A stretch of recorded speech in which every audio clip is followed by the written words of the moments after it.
Queridos amigos, queridas amigas, boa noite para todos, sejam muito bem-vindos. Estamos iniciando o nosso estudo das quartas-feiras, estudo que estamos realizando já há algum tempo sobre o livro O Evangelho segundo o Espiritismo. Sejam muito bem-vindos para mais um encontro de estudos, rogando a Jesus, o nosso Mestre, que nos inspire a todos, que nos envolva em sua santa paz, para que todos nós possamos aproveitar desses momentos que estivermos aqui reunidos. Sejam muito bem-vindos a nossa amiga Lenice Cristina aqui no Insta. Boa noite, Lenice. A Eliana, querida amiga Eliana Araújo, aqui conosco também. Boa noite. A Rose, bem-vinda, Rose. E todos amigos e amigas que estão conectando aqui também pelo Facebook, pela página Espiritismo Brasil Chico Xavier. Nica Sander aqui conosco também no Insta. Boa noite, bem-vinda. Aqui pelo Face, a Gorete Curtis, Deise Florencio, nossa amiga lá da Pensilvânia, Leila Lima, Gessiane Araújo, a Romilda Martiniano, Wellington Monteiro, Elizabeth Fonseca, Luci Faria, Zizi Cristóforo, Helena Maria de Sabará, Minas Gerais, a Leila Lima, nossa amiga Lari aqui também no Insta, bem-vinda. Minha filha Natália, tudo bem, Nath? Bem-vinda, minha filha. A Sandra Paulino aqui no Face, Silvia Mourige, Regina Matias, Edna Markovics, Lázara Oliveira, querida amiga Loiva Carnop, Vera Lúcia, quantos amigos e amigas aqui, a Kátia Jane, Eliane Ferreira, Ironi Caxambu. Pessoal, muita alegria recebê-los aqui, ter a companhia de vocês aqui comigo para mais uma noite de estudos. Agradeço imensamente, fico muito feliz. E vamos hoje então estudar. Conseguiu hoje, hein? Tá vendo? As coisas mudam, né? Então, hoje nós vamos estudar o capítulo 17 do livro O Evangelho segundo o Espiritismo, intitulado Sede Perfeitos. E é um capítulo, pessoal, muito longo, né? Um capítulo com muitos tópicos importantes. Eu creio que nós vamos estudá-lo em duas vezes. Não vai dar para a gente fazer muito rápido aqui hoje. Acho que vamos acabar deixando pontos importantes para trás.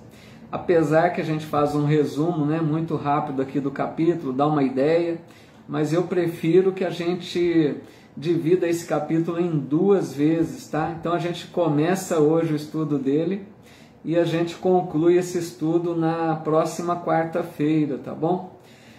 E assim, né, hoje dia 15 de fevereiro, vamos iniciando então. Nosso muito boa noite a todos que estão conectando aqui conosco. Sejam todos muito bem-vindos. Recebam o nosso abraço fraterno e vamos então iniciando. Capítulo 17, então, né? Evangelho segundo o Espiritismo. Logo, aqui também Filosofia Espiritual conosco no Insta. Boa noite, tudo bem? Esse capítulo, então, Kardec inicia, né?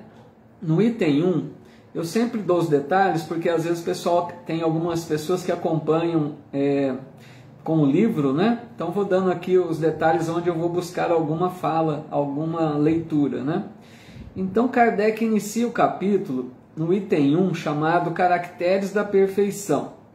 Ele apresenta, né, uma passagem que está no Evangelho de Mateus, capítulo 5, versículo 44, que diz assim: disse Jesus, né? Amai os vossos inimigos, fazei o bem aos que vos odeiam, e orai pelos que vos perseguem e caluniam. Porque se somente amardes os que vos amam, que recompensa tereis disso? Não fazem assim também os publicanos? Publicanos eram aqueles cobradores de impostos, né, mal vistos, chamados de pecadores. Se unicamente saudardes os vossos irmãos, que fazeis com isso mais do que outros? Não fazem o mesmo os pagãos, né, que eram aqueles que idolatravam vários deuses? Sede, pois, vós outros perfeitos, como perfeito é o vosso Pai Celestial. Meu irmão aqui também, psicanalista Sampaio, bem-vindo. Nosso amigo Fernando Blanco aqui também no Insta, bem-vindos, viu? Um abraço a vocês.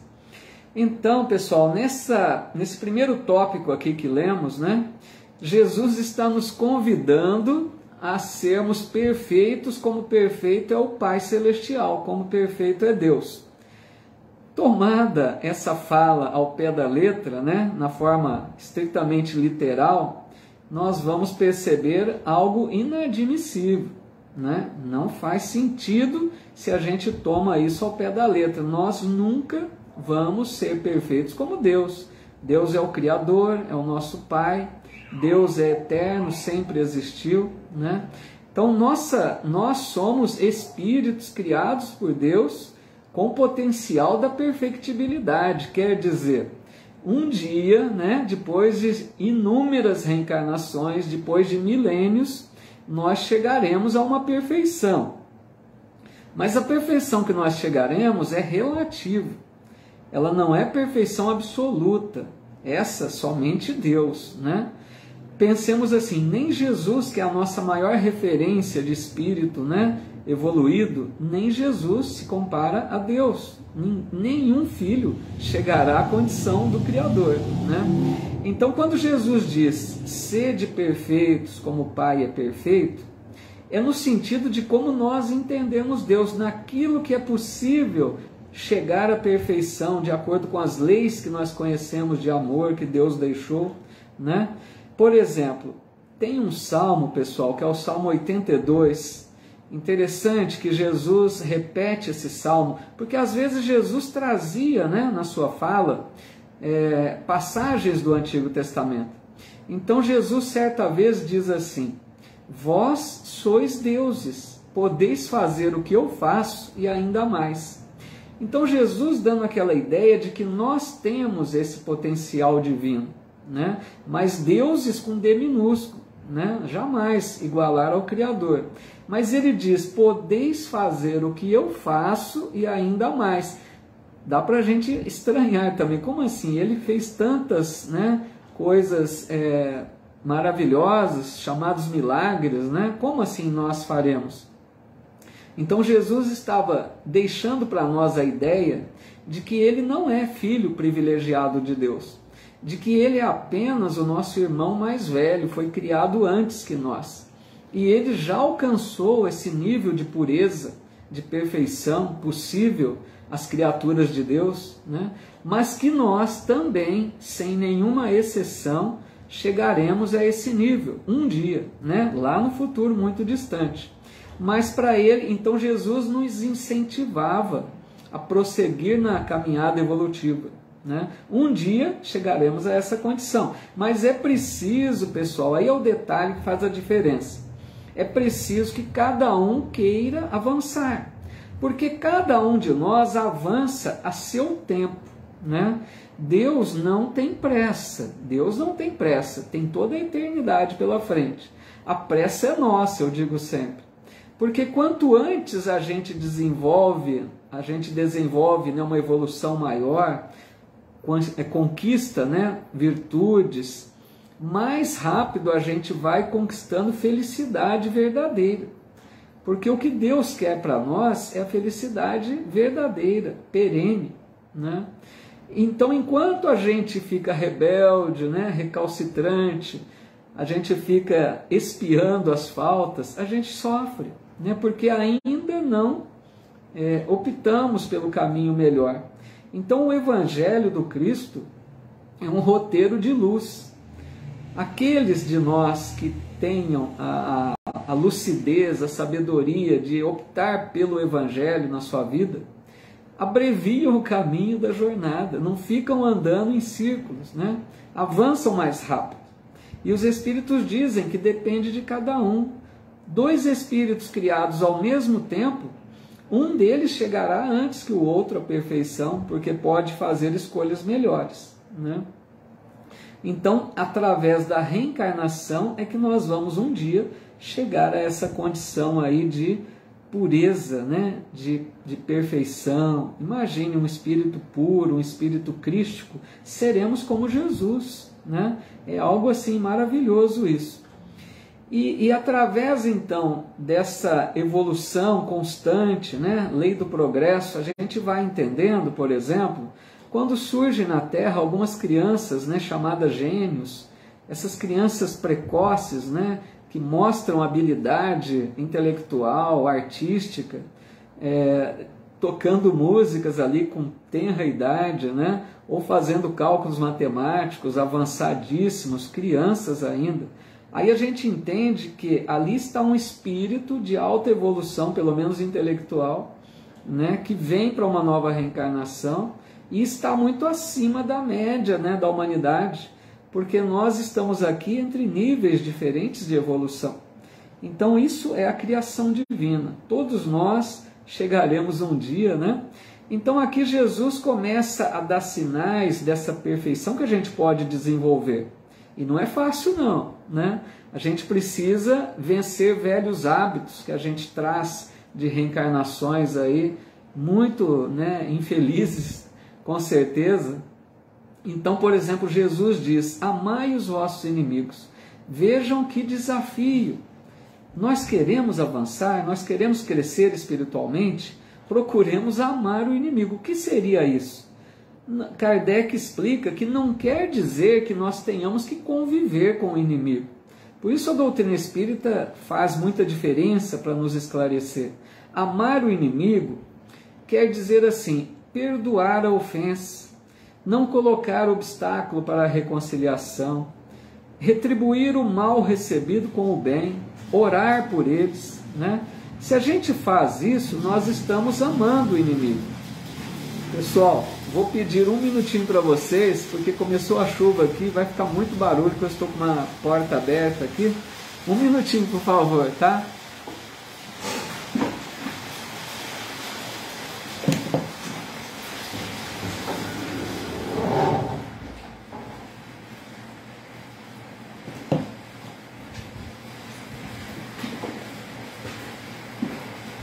Chuvinha gostosa, mas ia fazer barulho aí para atrapalhar, né?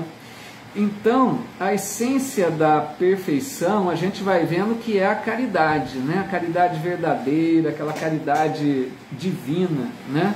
Porque nós somos filhos de Deus, criados para viver em amor. Quando a gente começa a desenvolver esse amor ao próximo, um amor mais puro, mais verdadeiro, quando a gente começa a fazer a vontade do Pai, viver de acordo com as suas leis, lembrem que Jesus dizia sempre assim, eu não faço a minha vontade, eu faço a vontade do Pai. A vontade de Deus qual é? É o melhor para nós, vivermos de acordo com as suas leis amorosas, sábias, né? Mas Ele respeita nossas escolhas. Se nós não queremos, Deus respeita e nós sofremos as consequências.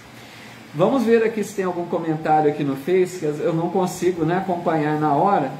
Deixo aqui meus votos de muita paz, boa noite a todos que foram chegando, uma alegria recebê-los aqui para o nosso estudo. Vejo aqui muitos amigos e amigas conectados aqui pela página, né, Espiritismo Brasil Chico Xavier. Vamos ver se tem alguma pergunta ou algum comentário aí que a gente possa trazer, né? Já vi que tem pedidos de oração, ao final a gente faz sim, tá? Uma oração por todos nós. Mas vamos ver aqui se eu encontro amigos de muitos lugares aqui, deixando as localidades, muito legal. Nossa amiga Ruth Diogo, a Sônia Moura, Helena Neves, a Maria Boneberg. Muito legal, muitos amigos e amigas aqui, sejam todos muito bem-vindos. Vamos ver aqui se tem alguma colocação. O Ailton, né, nosso amigo sempre estudando aqui conosco, Ailton Cosmo, dizendo aqui, nem nós alcançaremos o patamar de Jesus, porque ele não estaciona na evolução. Então, pessoal, essa colocação do Ailton é bem interessante. Ele quer dizer assim, que a gente não alcança Jesus porque ele começou antes. Não que Jesus, né, Ailton? Não que Jesus seja superior a nós, criado de forma diferente, não. O que o Ailton está querendo dizer é que como a evolução é constante e contínua, né, quando chegarmos ao nível que Jesus está hoje, ele estará mais avançado, nesse sentido, né? Meu irmão aqui, o psicanalista Sampaio, ou melhor, Sampaio psicanalista, dizendo aqui: para amar o inimigo, faz-se necessário uma evolução moral tamanha, não obstante um nível de perfeição espiritual, não é mesmo? Amar o inimigo é um desafio, sim. É preciso realmente, né, já ter alguma evolução espiritual maior, né?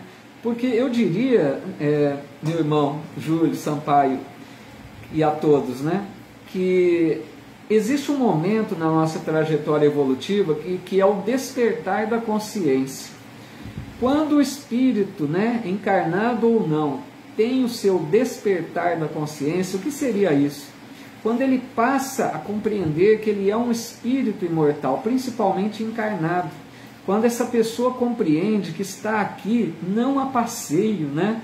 Não está aqui para desfrutar apenas das belezas do mundo, mas está aqui com um propósito evolutivo.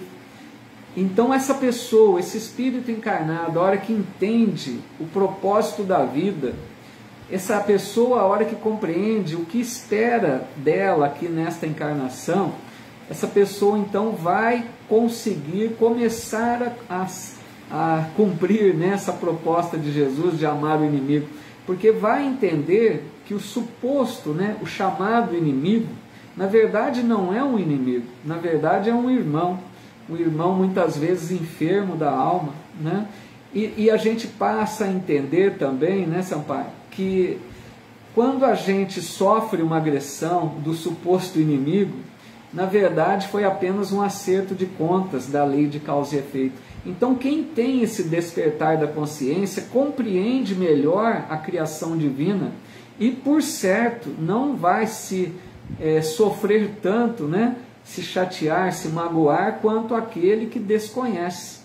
Então realmente é um momento de uma certa evolução, principalmente com esse despertar da consciência, né? Muito legal. Vamos ver mais alguma colocação aqui.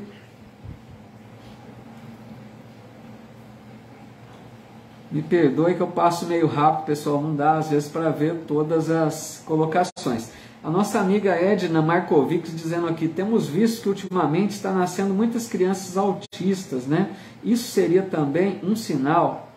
Então, Edna, as crianças autistas, né, e tantas outras situações aí, são comuns dentro de um planeta, né, de provas e expiações.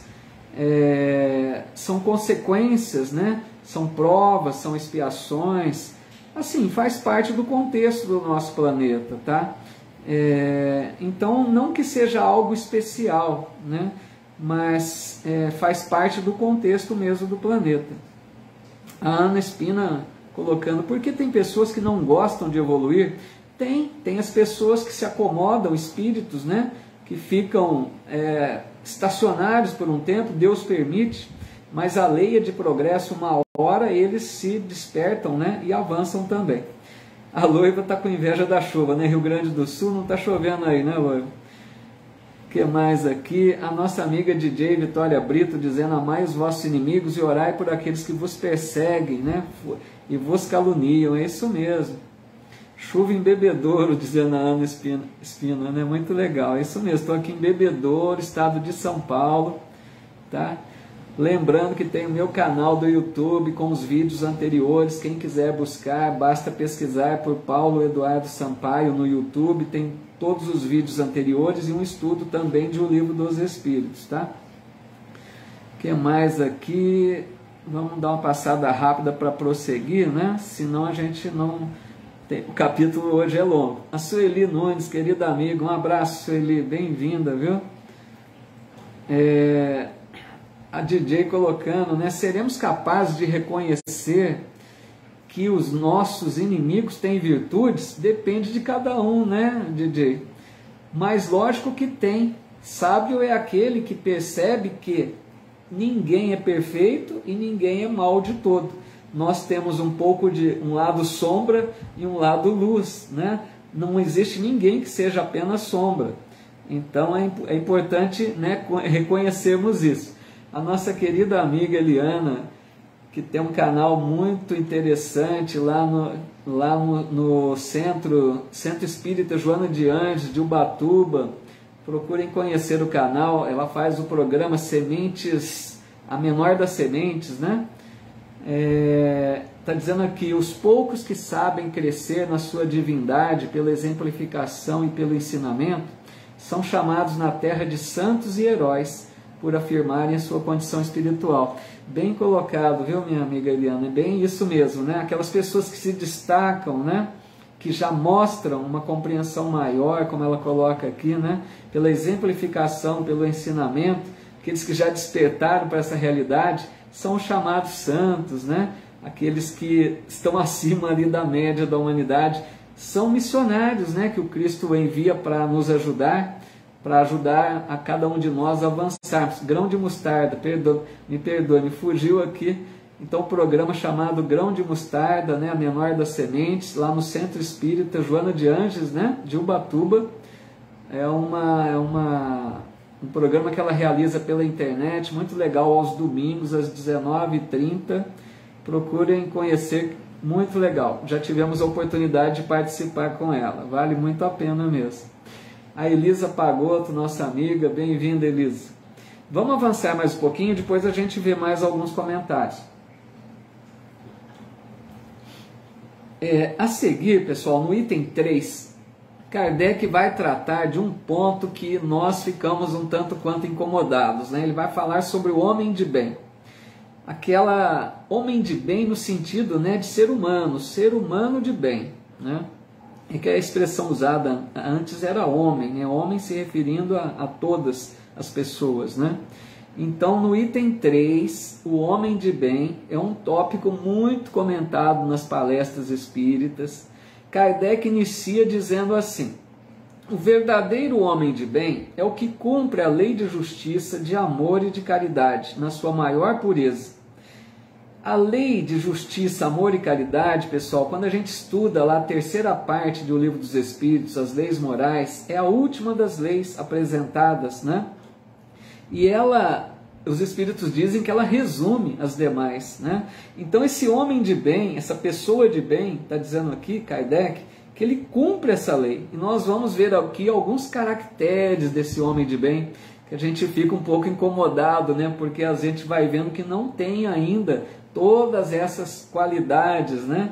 Eu pelo menos não tenho, imagino que muitos também vão ver que não tem, mas não é para nós ficarmos desanimados por não tê-las ainda, mas é para que sirva de estímulo para que a gente conquiste, né? Busque desenvolver essas qualidades. Então Kardec, pessoal, ele vai listar agora qualidades desse homem de bem, tá? Vamos pensando se nós temos, se nós já conquistamos algumas delas, quantas nos faltam, e percebemos, né, qual é o roteiro aí para a nossa busca, né, de desenvolver a nossa evolução espiritual. Então Kardec começa, número 1, ele vai listar vários, tá? Número 1, o homem de bem interroga sua consciência sobre seus próprios atos. Primeiro ponto. Quer dizer, aquela pessoa, né, pessoa de bem, constantemente está fazendo reflexões sobre a sua conduta, sobre como está vivendo sua vida. Se ele não praticou o mal, se ela não praticou o mal, se fez todo o bem que podia, se ninguém tem nada que reclamar dele ou dela, né? Então é aquela pessoa que está, como diz Santo Agostinho, lá no Livro dos Espíritos, pessoal, eu faço muita referência também, porque o Livro dos Espíritos é o livro básico, né, da doutrina. No Livro dos Espíritos, questão 919A, Santo Agostinho nos fala sobre isso. Ele fala que todos os dias, à noite, antes de dormir, ele passava seu dia em revista. Veja que interessante. Ele analisava o seu dia, o que ele havia feito, quem ele havia prejudicado, se ele havia agido de forma infeliz em determinado momento, que ele se arrependera. Por que ele fazia isso diariamente? Para que ele já no dia seguinte pudesse corrigir, modificar alguma atitude, se desculpar com alguém que ele pudesse ter ofendido. Então era um exame de consciência diário. Às vezes a gente faz esse exame anualmente, né? Chega lá no último dia do ano e fala, deixa eu analisar como foi meu ano. Mas Santo Agostinho fazia isso diariamente. É uma dica para nós, né? Sigamos isso, é um exemplo importante para a gente se conhecer, para a gente se melhorar, né? Não ficar arrastando problemas muito à frente, né? Já percebamos logo onde tem nossos pontos fracos e a gente precisa analisar friamente a consciência, né? A gente não pode querer colocar desculpas, né? Eu agi assim, mas por causa disso e disso. A gente atenua a nossa falta. Não devemos agir assim, nós temos que ser rigorosos conosco e tolerantes com o outro. Essa é a proposta do Cristo. Então o homem de bem, né? Primeiro ponto, interroga sempre sua consciência sobre seus próprios atos. Segundo, deposita fé em Deus, na sua bondade e na sua sabedoria. Olha que outro ponto interessante, outra conquista dessa pessoa de bem. É aquela pessoa que confia plenamente em Deus. Será que nós já conquistamos isso? E confiar em Deus não é apenas acreditar que Deus existe, acreditar que Deus é bom, acreditar que Deus criou tudo. Não.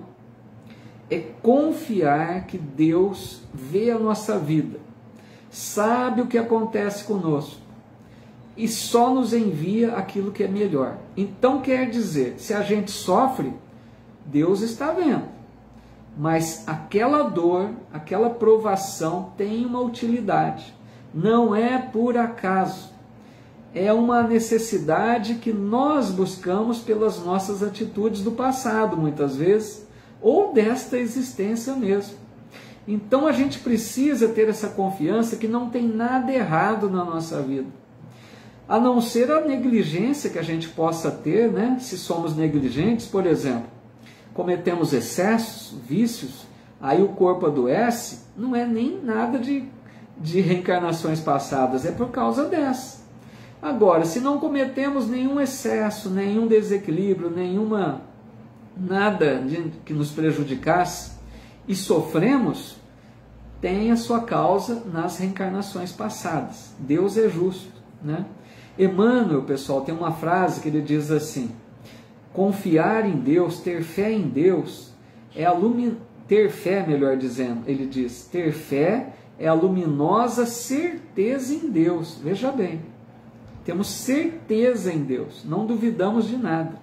Deus sempre quer o melhor para nós. Eu acho que Jesus resumiu isso tão bem numa frase, quando ele disse assim: qual é o pai cujo filho lhe pede um pão, ele lhe dá uma pedra? E qual é o pai cujo filho lhe pede um peixe, ele lhe dá uma serpente? Se vós, que sois homens maus, dais coisas boas a vossos filhos, quanto mais Deus, vosso Pai, que está no céu. Vejam que frase maravilhosa. Não é verdadeira? Nós que somos pais, ou que temos, né, os nossos filhos, mesmo por vias indiretas, né, aquelas pessoas que amamos, que criamos, nós damos até a vida pelo filho. Quem é pai, quem é mãe, sabe o quanto faz pelo filho. E nós somos seres imperfeitos, maus ainda. É isso que Jesus disse. Se nós somos maus, damos o melhor para nossos filhos, quanto mais Deus nos dá, que somos filhos dele. Pensemos nisso. Deus jamais, jamais permitiria qualquer sofrimento desnecessário em nossa vida. Então, confiança em Deus é qualidade do homem de bem, mas essa confiança plena. Vamos desenvolvendo isso. Terceiro ponto, estamos só no segundo, hein? Terceiro ponto, o homem de bem tem fé no futuro, na imortalidade da alma. É aquela pessoa que sabe que é um ser imortal, que está aqui de passagem, que sabe que vai retornar um dia para a vida verdadeira, que a sua vida verdadeira não é aqui, é na pátria espiritual. Então esse homem de bem confia que ele vai retornar à vida verdadeira depois de um tempo, né, que veio realizar aqui a sua tarefa. Então essa pessoa de bem coloca os bens espirituais acima dos bens temporais. É aquela pessoa que valoriza mais a alma do que o corpo. Lembremos Jesus também. Buscai primeiro o reino de Deus e sua justiça, e tudo mais vos será dado por acréscimo. Vivamos como seres imortais. Será que nós vivemos assim, meus amigos? Pensemos. É a qualidade do homem de bem. Estarmos aqui na terra sem sermos da terra. Vivamos respeitando as leis humanas, aproveitando de tudo que o mundo nos oferece, mas cientes de que não somos seres corporais. Tem uma fala de um filósofo, né, francês, Teilhard de Chardin, que ele diz: nós não somos seres, eu não lembro o termo que ele usa, nós não somos seres materiais vivendo uma experiência espiritual, mas nós somos seres espirituais vivendo uma experiência material. Então, para a gente compreender quem somos, somos espíritos, temporariamente vivendo aqui num corpo carnal. Vamos ver aqui mais um pouquinho, me perdoem, hoje tem muitos comentários que eu não vou dar conta de acompanhar todos, mas vamos tentar buscar alguma coisa aqui. A Luci Faria dizendo, né, estou me esforçando, mantendo a oração ao menos aos inimigos. É isso aí, pelo menos a oração é mais fácil, né? Helena Maria conseguiu entrar, que legal, né? Vamos ver aqui. A Dileta dizendo, né, que tem um afilhado autista, 16 anos, ama muito, muito legal, né? É uma experiência que a gente desenvolve até um amor maior, né? Exige uma atenção maior, é muito legal. Ana Arruda dizendo que não é fácil amar os inimigos, mas quem tem Jesus tem tudo, muito legal. Que mais aqui? Obrigado, DJ, divulgando o canal meu aí do YouTube, né? Muito legal. Ana Arruda dizendo, eu tenho muitas mágoas de pessoas que me fizeram muito mal, mas devemos perdoar, mas é muito difícil. Então, Ana Arruda, olha, é difícil sim, viu, minha amiga? Mas eu te digo, não carregue mágoas. Se você soubesse o mal que é carregar mágoas, isso aí vai te afetar, minha amiga. É um conselho que eu ouso te dar, porque a gente tem experiência, sabe que isso acontece. A doutrina nos deixa muito claro isso. Uma mágoa carregada por muito tempo, ela afeta o corpo espiritual e gera doença no corpo físico. Então, tenta, minha amiga, se libertar dessa mágoa. Por você, não é pela pessoa. Entrega para Deus o problema que a pessoa te fez. Tá? Se liberte disso para o seu bem. Ana Espina, cadê a caneca do Kardec? Né? Hoje o Kardec não veio aqui, ó. Tem umas canecas do Kardec e hoje na correria acabei pegando outra, viu? Muito legal, reparou bem, viu, Ana? O que mais aqui? Muitos comentários, agradeço muito a participação de vocês.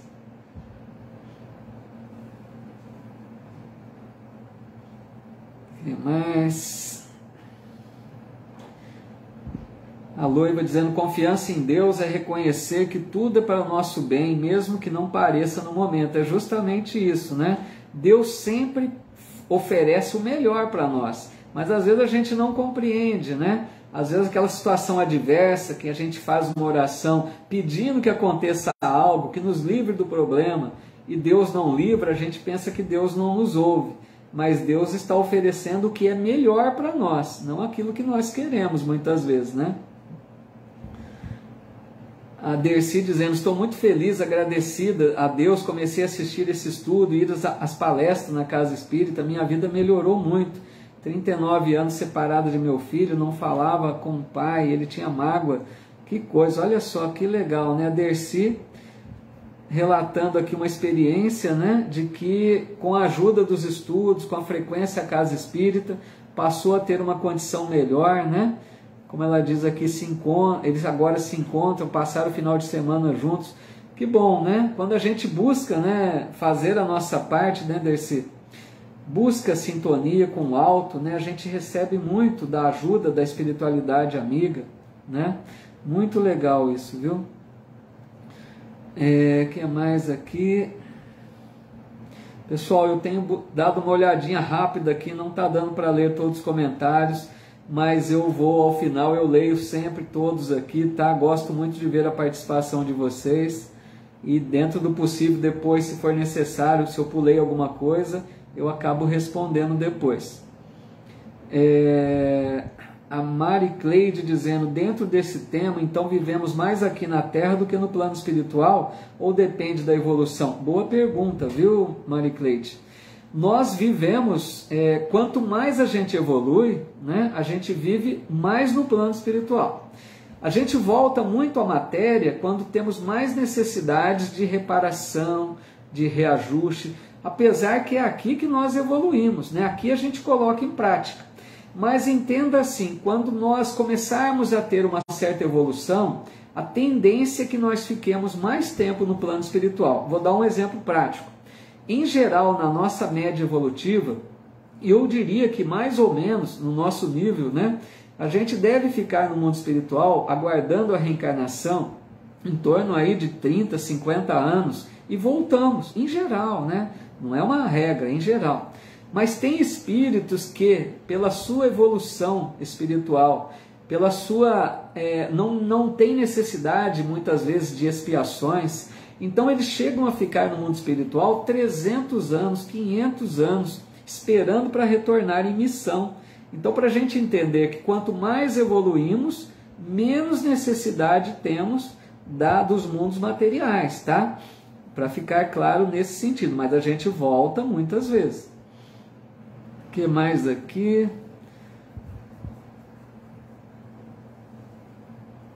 A mágoa só traz doença para o corpo, diz a Vitória Brito. É isso mesmo, né? É muito sério isso, pessoal.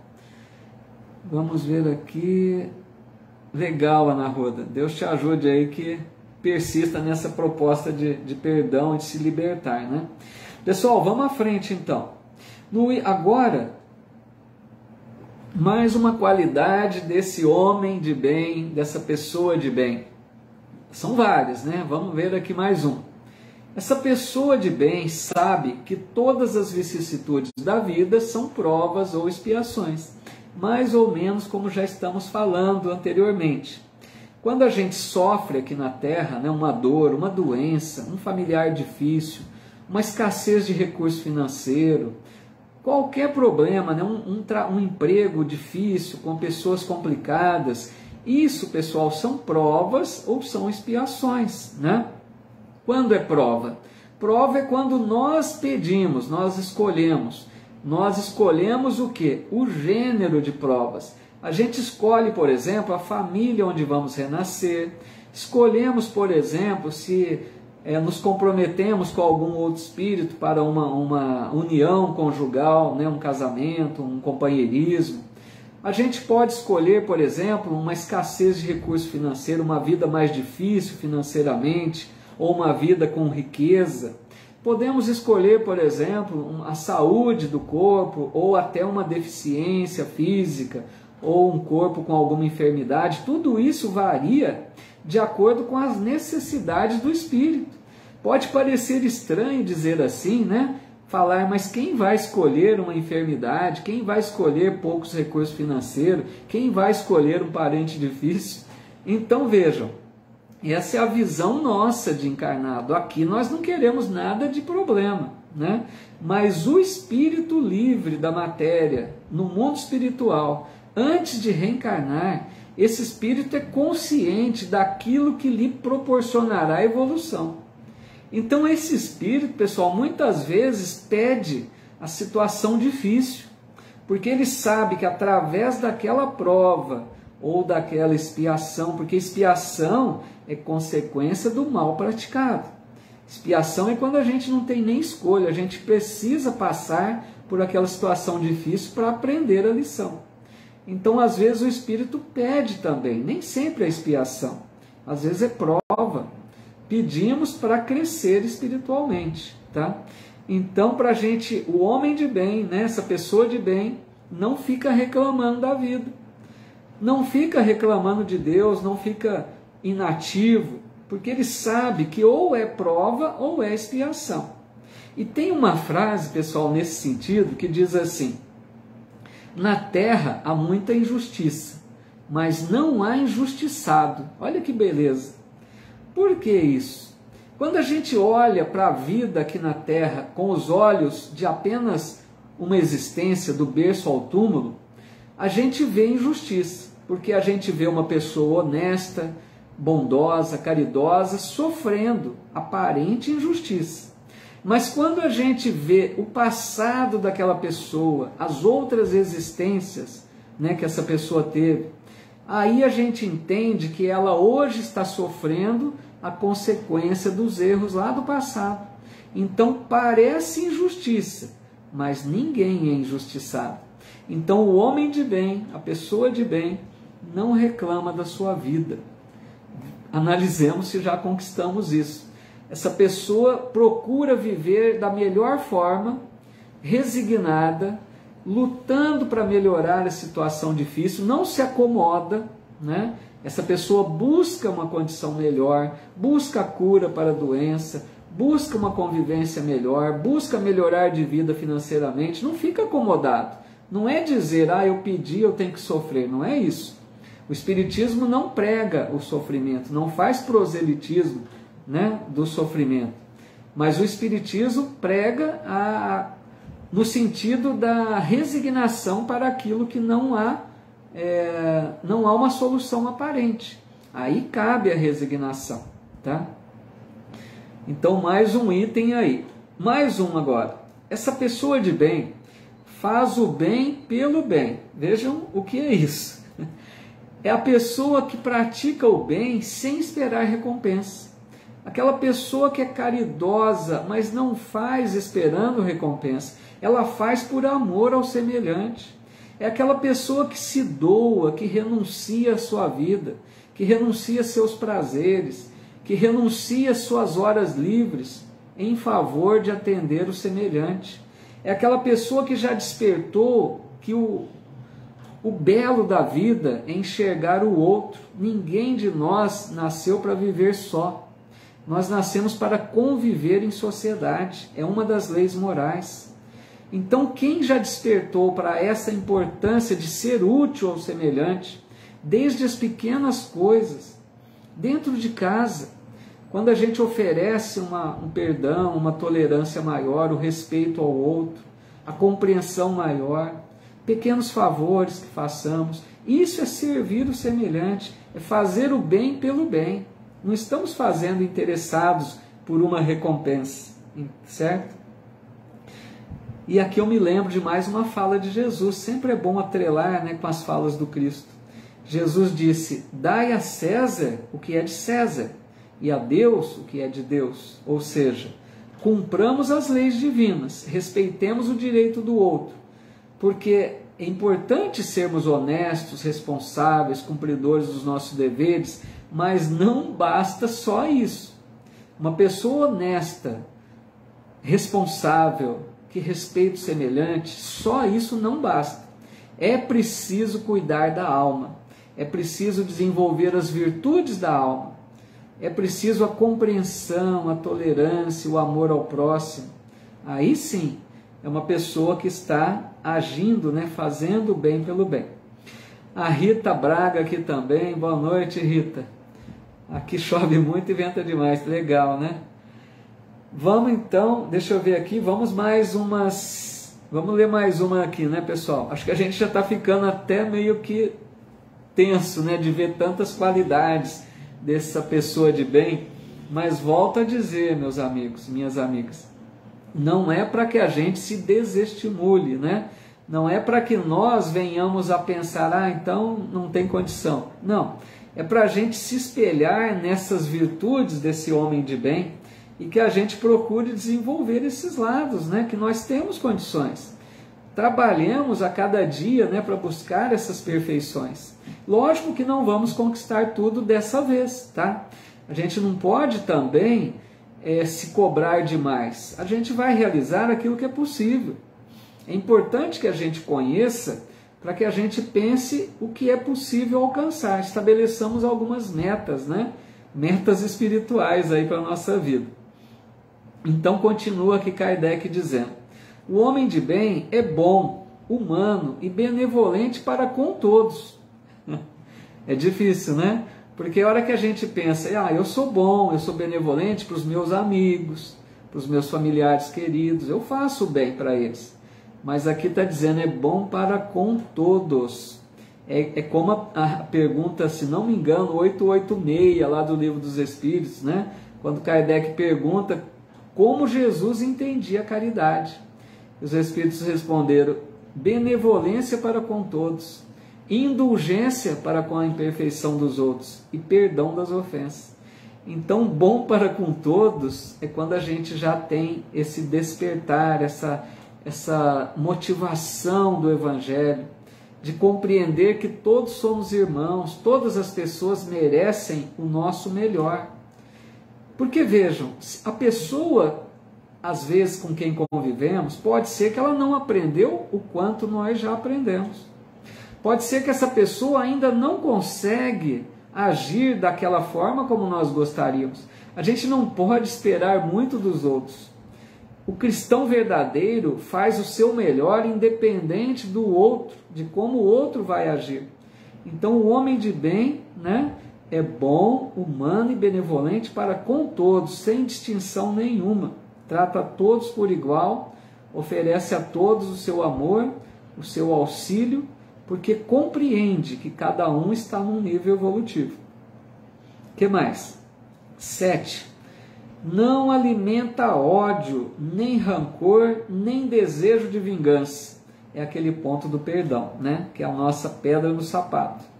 É o bendito amor aos inimigos. Porque o homem de bem já aprendeu que deve perdoar sempre. Porque já compreende que o inimigo não é inimigo, como já dissemos. O inimigo, às vezes, é apenas um instrumento da lei divina que vem nos pedir a reparação dos erros passados. Então é preciso tolerar mais, compreender mais. 8. O homem de bem é indulgente para com as fraquezas alheias, ou seja, é aquela pessoa que não julga demais. Isso a gente faz, né, meus amigos, no dia a dia. Quanto que a gente julga? Quando alguém nos conta alguma coisa a respeito de uma terceira pessoa, geralmente a gente vem com um julgamento. Essa pessoa fez isso por causa disso, ela é assim, não sei o quê. Quer dizer, nós estamos julgando. A gente não sabe, né, as circunstâncias, em qual contexto aquela pessoa se encontrava para agir daquela forma. Nós não sabemos o que aquela pessoa já recebeu de orientação, de instrução. Nós não sabemos as dificuldades da vida daquela pessoa. Então a gente deveria ser indulgentes, ou seja, não julgar, não cobrar demais do outro, sermos tolerantes para com as imperfeições do nosso semelhante. Vamos dar uma pausa aqui, porque a gente vai ficando até, né, meio tenso aí com tantas qualidades que às vezes nos faltam ainda, né? Vamos ver aqui se tem mais alguma colocação. Pessoal, peço perdão, principalmente hoje, eu estou vendo aqui muitos comentários no Face, né? Eu não consigo ler todos, me perdoem, ao final eu vou ler, sim, com calma, mas agora aqui estou buscando apenas aquilo que é possível, tá? Pensando aqui um ou outro.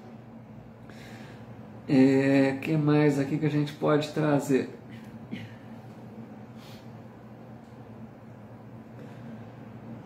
A Fátima Fiorini dizendo, gostaria de saber se acontece e quando somos espíritos sem a presença do perispírito.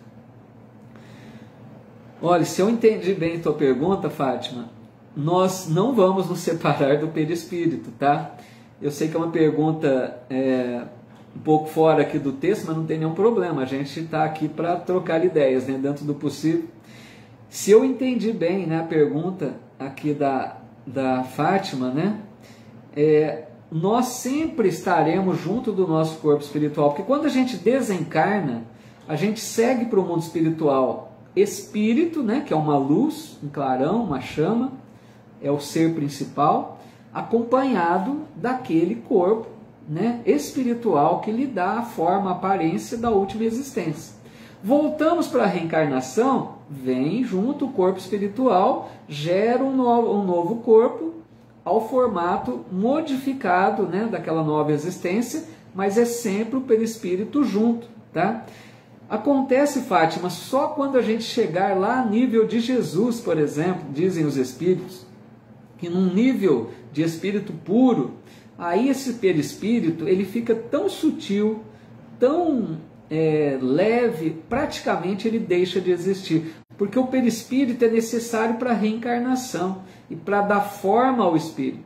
Quando nós chegarmos ao nível de Jesus, é difícil imaginar porque estamos muito distantes, mas nessa condição é que o perispírito praticamente, né, deixaria aí de existir, ou se nem seria mais perceptível. Isso imaginando, né, porque estamos muito longe disso. O que mais aqui?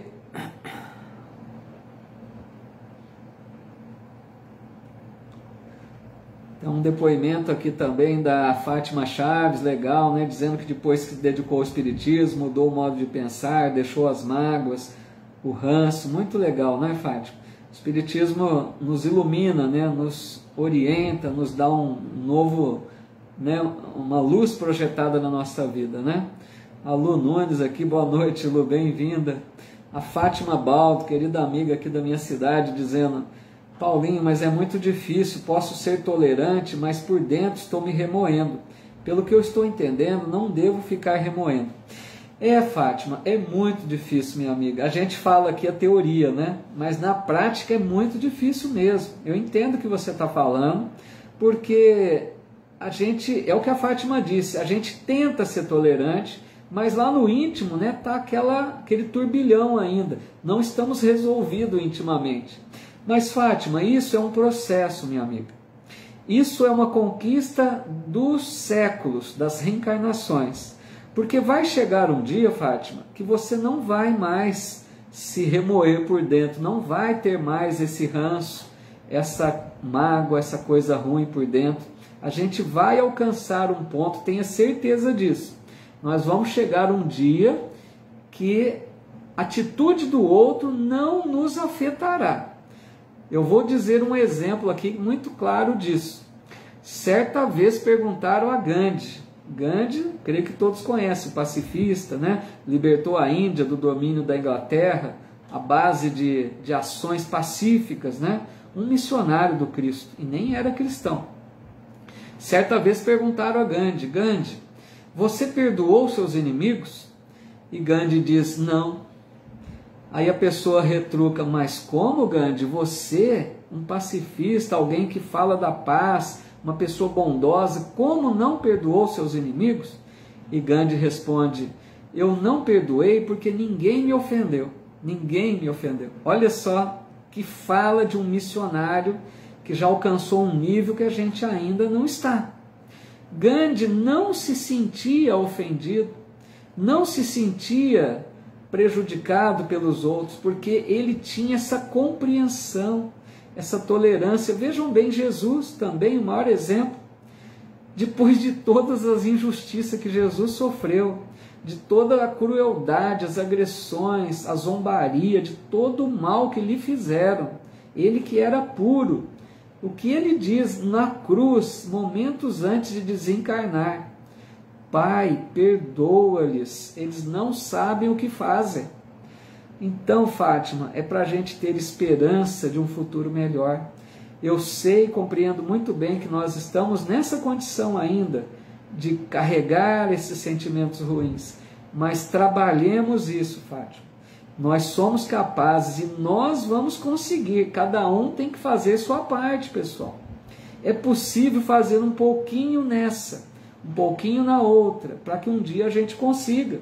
Então não vamos nos acomodar, comecemos a trabalhar isso, né?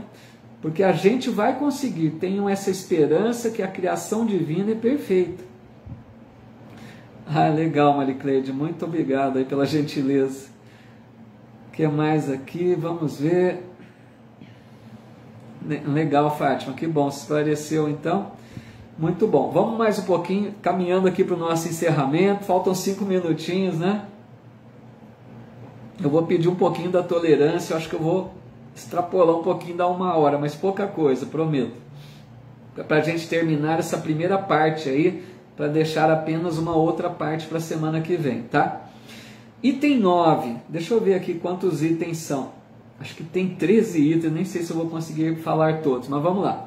Item 9, o homem de bem estuda suas próprias imperfeições e trabalha incessantemente em combatê-las.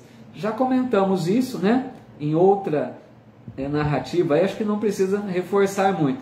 Aquela pessoa que está focada na sua reforma íntima, né? Todos os dias procura ser um pouco melhor.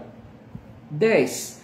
Não procura dar valor a si mesmo nem aos seus talentos. Olha que importante isso. O homem de bem, a pessoa de bem, não é aquela pessoa orgulhosa. É uma pessoa humilde. Por quê? Não se sente superior aos outros. Não se envaidece do seu potencial. É uma pessoa que entende que cada um tem o seu potencial evolutivo. Cada um já conquistou aquilo que foi possível. Então essa pessoa não quer ser melhor que o outro. E vejam, meus amigos, que a gente tem muito de orgulho, né? Quantas vezes a gente quer mostrar que somos melhores? Às vezes a gente se compara com o outro. A pessoa diz que fez algo de bom, a gente já mostra uma coisa que fizemos também. É tão bonito quando a gente vê alguém elogiar a qualidade do outro, não é? Isso é belo. Alguém que não se vangloria, alguém que destaca a qualidade do outro, isso é maravilhoso, isso é sinal de que está vencendo o orgulho. E nós precisamos muito trabalhar esse orgulho ferrenho que a gente ainda carrega, né? Porque pensem comigo, quando a gente já conquistou uma qualidade, por exemplo, uma virtude, a gente não precisa mostrar, pedir o reconhecimento. A gente já conquistou, mas nós somos tão inseguros que a gente quer o aplauso, a gente quer o reconhecimento, a gente quer que o outro nos elogie, né? Procuremos trabalhar esse lado. Como diz lá o capítulo, se não me engano, capítulo 13 do Evangelho segundo o Espiritismo, não sei se estou confundindo, não saiba a vossa mão esquerda o que dê a direita. É aquela ideia, né, de não se mostrar, não mostrar as boas obras, não se vangloriar daquilo que faz. Deixe entre nós e Deus, né? Nós sabemos se já conquistamos ou não. Item 11. Esse homem de bem, essa mulher de bem, esse ser humano de bem, usa, mas não abusa dos bens que lhe são concedidos. Vejam que importante isso também. Todos os bens que nós temos no mundo, os bens materiais para a nossa vida, né, que nos proporcionam uma vida boa, prazerosa, né, os prazeres do mundo, são empréstimos de Deus. Tenhamos isso em mente. Nós não somos legítimos proprietários de acordo com a visão espiritual. Nós somos usufrutuários dos bens que Deus coloca em nossas mãos, porque não são apenas para nosso gozo, para nossa utilidade, mas são bens que Deus nos confia para oferecermos uma condição melhor também ao semelhante. É para compartilharmos daqueles bens que temos a mais, né? Para que façamos bom uso. Aqui eu me lembro da parábola dos talentos. Aquele senhor que saiu de viagem, confiou 5 para um, 2 para o outro e 1 para um terceiro. Quando ele retorna, ele pergunta: o que fez com os talentos, com os bens que eu te confiei? O primeiro responde: eu trabalhei com eles e dupliquei, então tem aqui de volta 10. O Senhor me confiou 5, eu devolvo 10. É isso que Deus espera de nós. Façamos bom uso daquilo que temos de talentos, tanto dos bens materiais quanto os talentos potenciais da alma, inteligência, capacidades, né, várias. Coloquemos a serviço do semelhante. Trabalhemos com esses talentos para devolver ao Senhor em duplicidade, ao menos, né? 12. Esse homem de bem, se está em posição de comando, trata com bondade e benevolência, porque veja, na nossa vida aqui encarnados, às vezes a nossa prova é a posição de comando, de poder, de liderança, né? Se estamos na posição de comando, não é para abusar do poder, é para tratar o outro com a dignidade, com a bondade, com benevolência.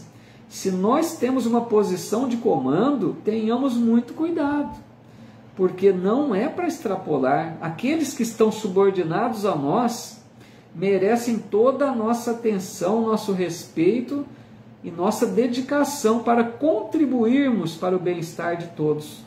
Não é à toa que temos uma posição de comando, de liderança. Vamos prestar contas disso, né? E agora, para finalizar, número 13, aí a gente para por aqui, para continuar na próxima semana o capítulo.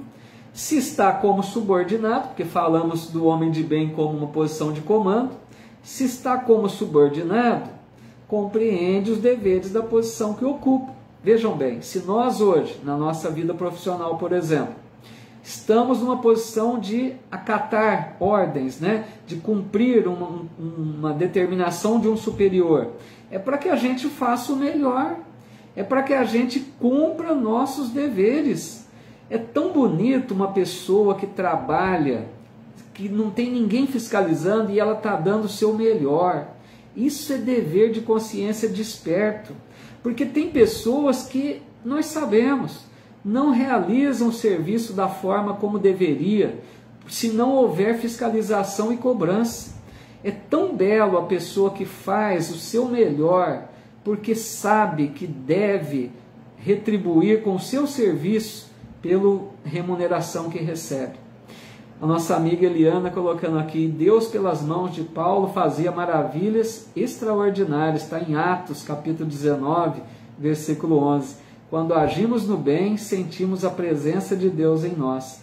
Maravilhoso, minha amiga Eliana, muito bom. Olha que maravilha, né? Meu irmão aqui, excelente aula, nem é aula, que isso. Muito obrigado, Júlio.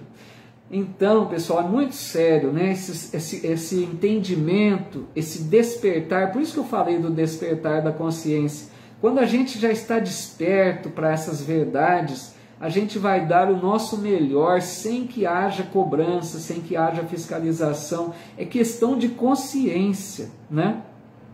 E Kardec, então, depois de relacionar todas essas qualidades do ser humano de bem, ele finaliza dando mais uma porretada, né?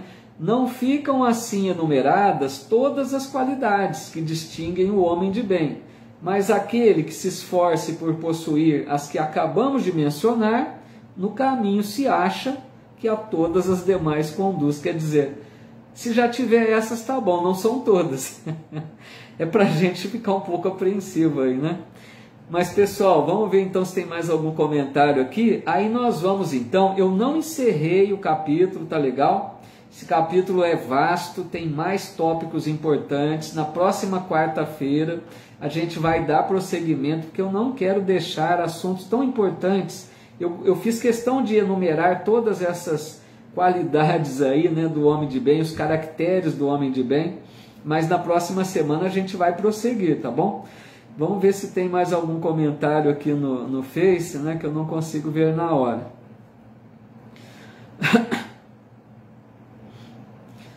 A Silvia, né, Piassi está colocando, o ego ainda é o nosso grande inimigo, e é verdade.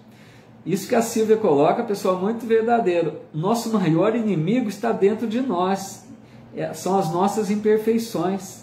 Nós precisamos trabalhar dentro de nós, é a maior verdade. O Ailton dizendo, não gosto de elogio, reconhecimento é um perigo para a queda. Geralmente aquele que nos elogia, quando não podemos corresponder aos seus desejos, são capazes de nos mostrar a fúria. É um cuidado, né, Ailton, que a gente deve ter. porque nós sabemos que elogiar demais pode insuflar o ego da pessoa. E como nós somos tão falhos ainda, a gente pode, né, estar realizando algo de bom e acabar se perdendo por causa do excesso, né? Mas eu acho que tudo tem um meio termo, né? A gente também não precisa ser frio. De repente alguém fez algo de legal, olha, parabéns, o que você fez foi ótimo. Não precisa ficar bajulando, né? Mas não cair no outro ponto da frieza também, né? É um cuidado, às vezes a gente excede, às vezes a gente quer ser tão certo de acordo com os princípios da doutrina que a gente fica frio demais, né? O que mais aqui? A Vitória Brito colocando, como falava Allan Kardec, amar ao próximo com a ti mesmo, fazer pelos outros o que queremos que os outros façam por nós, é a expressão mais completa da caridade, pois ela resume todos os deveres para com o próximo. Muito bom, é isso mesmo. A Fátima, né, dizendo aqui também que teve uma dificuldade para perdoar, né, o pai das filhas. A gente tem, né, Fátima, esses desafios aí da vida, né? E a doutrina espírita vai nos ajudando ali para lidar melhor com as situações, né? Nosso amigo Diego Romão aqui também, um abraço, viu, Diego? Bem-vindo aqui ao nosso estudo, um amigo mais novo que conhecemos há pouco tempo, muito bem-vindo. O que mais aqui? Isso eu que agradeço pela presença de vocês, tá? Então, pessoal, convido vocês para a gente fazer uma oração final, né? Algumas pessoas sempre deixam pedidos aí, registram alguns nomes, pedindo ajuda. Aqueles que quiserem deixar o seu copinho com água aí, pedindo para que os bons amigos espirituais possam fluidificar, né? Vamos então fazer uma oração rápida para a gente encerrar, tá bom?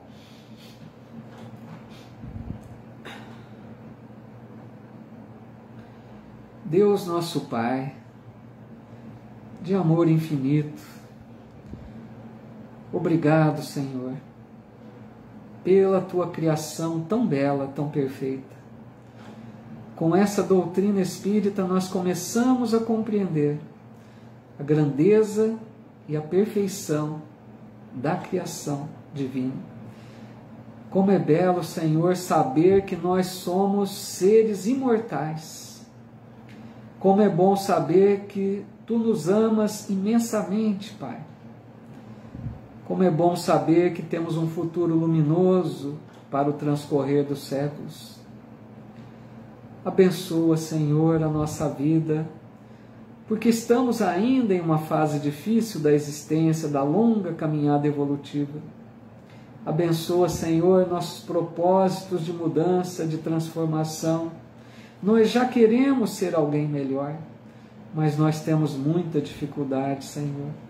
E nós sabemos que Tu sabes bem, Tu nos conheces bem, e sabes das nossas lutas, dos nossos desafios, mas nós somos confortados pelo Teu imenso amor, pela Tua infinita misericórdia para com todos nós. Abençoe, Pai, a todos esses irmãos que hoje passam por provas e expiações dolorosas, que atravessam momentos difíceis na sua vida, como esses irmãos que registraram os pedidos aqui nesse estudo de hoje. Permita que os Teus filhos, que já seguem à nossa frente, aqueles que trabalham em favor da humanidade, possam visitar a cada um desses lares, semeando a paz e a luz, erguendo e consolando a todos que estão caídos. Piedade, Pai, da nossa fraqueza, e muito obrigado pelo Teu imenso amor por todos nós. Obrigado, Senhor, por mais esta oportunidade que tivemos de estar reunidos, mesmo que à distância fisicamente, mas unidos aqui em pensamentos, em torno deste Evangelho de luz que o Teu Filho amado Jesus nos trouxe. Gratidão imensa, Pai, por tudo que nos oferece. Que assim seja. Uma boa noite para todos, muita paz, muito obrigado pela companhia de vocês, uma alegria imensa. Agradeço sempre porque para mim esse momento é uma bênção, é um momento de refazimento espiritual, onde a gente encontra corações queridos, né, em torno desse mesmo propósito de aprendizado. Então, muito obrigado. Um abraço, Larissa. Fica com Deus. Muita paz a todos. Muita paz a todos aqui que estão conectados conosco. Rose, todos os amigos e amigas aqui pelo Facebook, né? Pelo Espiritismo Brasil, Chico Xavier. Que alegria tê-los aqui comigo nesse momento abençoado de estudo. Pessoal, boa noite para todos. Tenhamos bons sonos, bons sonhos. Agradeçamos muito a Deus por tudo que nós recebemos na nossa vida. E olha, vamos nos lembrar sempre, nós um dia seremos um verdadeiro homem de bem, uma pessoa de bem. Nós estamos já conquistando algumas dessas virtudes e vamos conquistar as que faltam. Tenhamos fé, tenhamos esperança e prossigamos para o alvo, né? Como diz Paulo de Tarso, sigo para o alvo. Vamos caminhar em torno do Evangelho, da luz que o Evangelho projeta em nossa vida. Fiquem na paz de Deus. Muito obrigado. Um abraço fraterno. Até a próxima quarta, meus amigos e minhas queridas amigas. Muita paz.